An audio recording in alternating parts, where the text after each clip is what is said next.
technology certainly gives us an opportunity then, not only to think critically, but also to think creatively.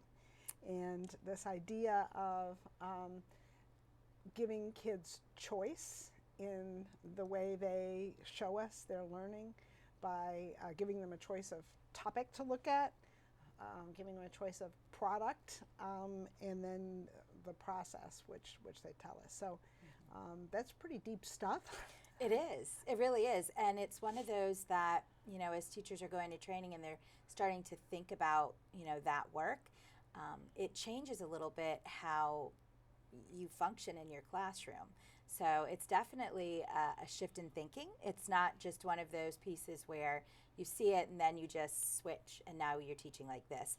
You have to really kind of think through, how am I presenting the lesson? What are my expectations for getting back the knowledge from the students so I can see if they got it, if they understood it, and what will that process look like? Because if I'm giving my students more choice, and more choice meaning it doesn't mean you can't say we're working on this piece of world history, or this piece of in time.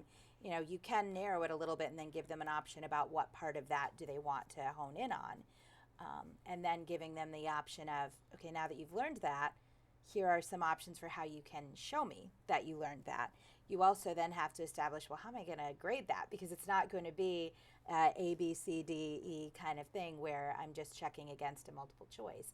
I have to think of a rubric that's going to apply to the different ways students might think of to give me that information back.